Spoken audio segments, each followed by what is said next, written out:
I want to share with you an exciting new book that's just come out. Here it is, and it's called The Ottomans, A Cultural Legacy by Diana Dark, who has been an honoured guest on Blogging Theology before. And this has just been published, actually, and it's a fantastic book. I'll just read to you what it says on the inside cover. At its height, the Ottoman Empire spread from Yemen to the gates of Vienna. Western perceptions of the Ottomans have often been distorted by Orientalism, characterizing their rule as oppressive and destructive, while seeing their culture as exotic and incomprehensible. Based on a lifetime's experience of living and working across its former provinces, Diana Dark, who by the way is an English lady living in England, offers a unique overview of the Ottoman Empire's cultural legacy 1 century after its dissolution. She uncovers a vibrant, sophisticated civilization that embraced both arts and sciences, whilst welcoming refugees from all ethnicities and religions, notably Christians and Jews.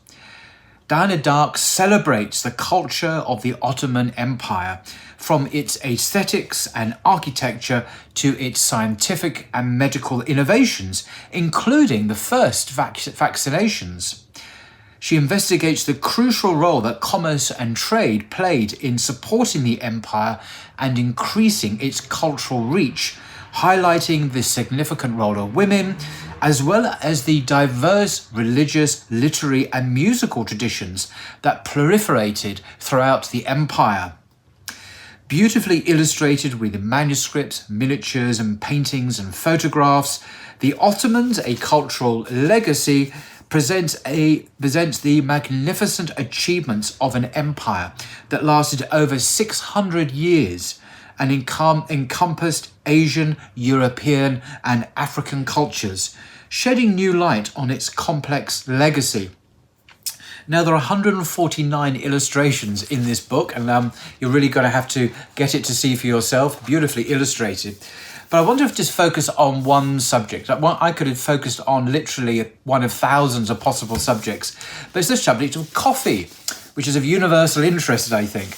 And this was a favourite Ottoman drink and predates the European encounter with coffee. And very interesting insights here about this subject. And she writes on page 237 about coffee. She says, the popularity of coffee across the Ottoman Empire goes back to the 1550s, when the first coffee shop was opened in Istanbul by 2 Yemenis during the reign of Suleiman the Magnificent, himself a great lover of the drink. He instituted the position of chief coffee maker. What a job, eh? Who was responsible for preparing the Sultan's coffee and the utensils needed to make the perfect cup of coffee. The furniture of Ottoman palaces evolved to enable guests to enjoy the coffee ritual. Guests sat on a low bench or divan built against the wall, while trays of food and drink were set before them on beautifully decorated tables. One such table, dating from 1560, is on display in London's Victoria and Albert Museum. Made of ebony and faced with mother-of-pearl and ivory inlay, it is topped with exquisite Iznik tiles. The kilns of Kutaya, south of Iznik, were also kept busy producing beautifully decorated coffee cups, some of which can also be seen in the same collection. Before reaching the Ottoman capital, coffee had arrived in Syria in 1534 from Mocha in Yemen, but in 1546 it was banned at the behest of the Ottoman authorities and certain pious muftis who considered its influence to be suspect, fearing that coffee houses would become places for disreputable practices. No idea what they had in mind, what happened in these coffee houses. Previous attempts had been made to ban it in Mecca and Cairo. The first recorded coffee houses in Damascus were located in the banks of the Banada near the Suleiman's Dervish Lodge, and could house hundreds of customers at a time, often pilgrims gathering for the Hajj. Only one survives from that early phase, the Café Naufara in the eastern gateway to the Temple of Jupiter, today the Great Umayyad Mosque. By the end of the 16th century, there were over 600 coffee houses in Istanbul, a number that rose to 2,500 by the end of the 19th century, when the introduction of tea demoted it to second place as the favourite drink across the empire. Coffee was introduced to France with the 1669 visit of the Turkish ambassador, Süleyman Agar, to the court of Louis XIV. Consumed in Europe in the traditional Muslim way, it was made by boiling a mixture of coffee powder, sugar and water, which left a residue in the bottom of the cup because it was not filtered, what we still call today Turkish coffee.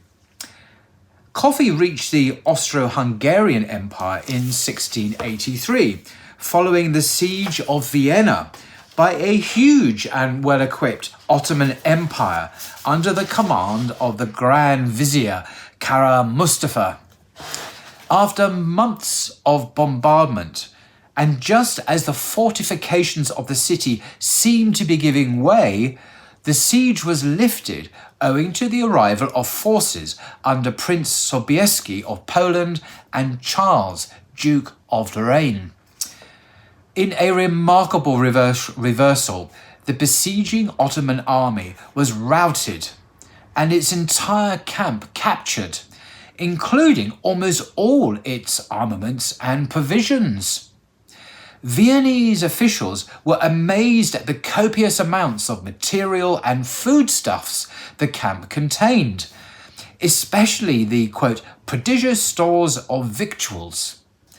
In their inventory of the spoils, the Viennese chroniclers listed coffee beans among the grain, flour, butter, bread, lard, rice, sugar, honey, cooking oil, and kitchenware, as well as live camels, buffaloes, mules, oxen, and sheep.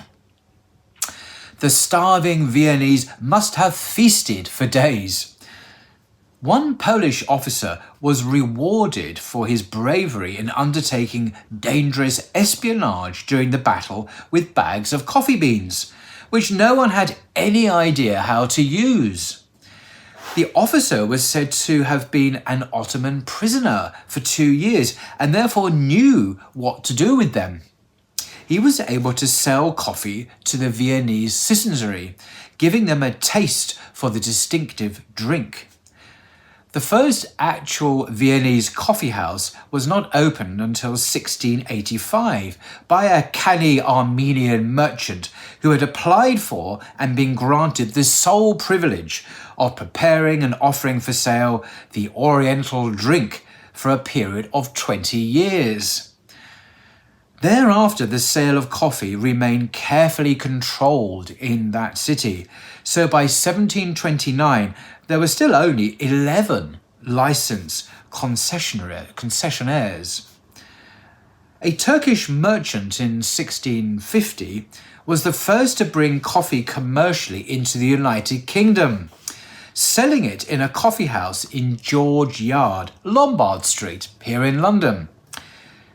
Another coffee called Sultaness Head Another cafe called Sultaness Head opened 8 years later in Cornhill. The insurance company Lloyd's of London was originally a coffee shop, I didn't know this, called Edward Lloyd's Coffee House. So this vast, huge, global insurance company, Lloyd's of London, was originally a coffee house called Edward Lloyd's Coffee House. By 1700, there were around 500 coffee houses in London and nearly 3,000 in the whole of England. You can see how quickly it spread, how popular it was all over the country. And interestingly, they were known as penny universities because you could listen and talk to the great minds of the day for the price of a coffee, which cost 1 penny. What a beautiful idea. In the Ottoman Empire, the drinking of coffee was a controversial issue. Aside from the stimulating properties of the drink itself, coffee houses were seen as meeting places that challenge the traditional role of mosques. In the mid-1500s, many ships' cargoes of coffee beans were tipped into the sea. The drink was the subject of an Ottoman treatise by Sari Mehmed Pasha, treasurer to Ahmed III, who reigned from 1703 to 30, in which he explained how coffee first came to Anatolia by sea and met with a hostile reception. And he wrote, and I quote, "But these strictures and prohibitions availed nothing. The fatwas, the talk, made no impression on the people. One coffee house was opened after another, and men would gather together with great eagerness and enthusiasm to drink. To those of dry temperament," he writes, "especially to the man of melancholic temperament, another person given to sadness, large quantities are unsuitable and may be repugnant. Taken in excess, it causes insomnia and melancholic anxiety. If drunk at all, it should be drunk with sugar. To those of moist temperament," no idea what he means by that, "to those of moist temperament, and especially of women, it is highly suited. They should drink a great deal of strong coffee," he writes. "Access of it will do them no harm, so long as they are not melancholic." So presumably insomnia doesn't affect women at all, according to him, end of quote. Public coffee houses did indeed play a role as meeting places for different groups of people, depending on their locations. Those frequented by craftsmen tended to be located in Fatih, Bazazit and Sucheki, for instance, while many janissaries opened their own establishments to supplement their salaries. Some had live singers, some had storytellers, and others became known as venues where intellectuals discussed politics. At times of unrest, Ottoman rulers would close such places down to stop people plotting subterfuge. One 17th century Ottoman chronicler wrote, and I quote, "These shops became meeting places of a circle of pleasure seekers and idlers, and also of some wits from among the men of letters and literati, and they used to meet in groups of about 20 or 30. Some read books and fine writings. Some were busy with backgammon and chess. Some brought new poems and talked of literature." End quote. Attempts to shut the coffee houses simply meant that they moved to back streets and alleys. But the authorities finally accepted them, not least since they were important sources of revenue through taxes and license fees. And in this last paragraph, Diana Dark talks about the origins of cappuccino coffee, which I just had no idea of this until I read it just now here. In a further evolution of coffee drinking culture, cappuccino coffee was inspired by an Italian priest from the Capuchin monastic order who had fought against the Turks besieging Vienna in 1683. He acquired some of the coffee beans captured from the Ottoman spoils and began experimenting. Finding it too strong for his taste, he mixed it with cream and honey, which gave it the same flavour, the same colour brown as the Capuchin's robes, the monastic robes, and it lent it a smoother taste. The Viennese named it the Kupizna, or the Kupuzina, in German presumably, in honor of the Capuchins, hence the Italian cappuccino. Though the drink became popular in Italy only in the 1930s, it took quite a while to catch on. Now it's, of course, globally popular. And I'll leave it there. This book is just fascinating vignettes, stories, accounts of cultural facts and points of relevance between the Ottoman past and the present day. So I highly recommend it. Until next time.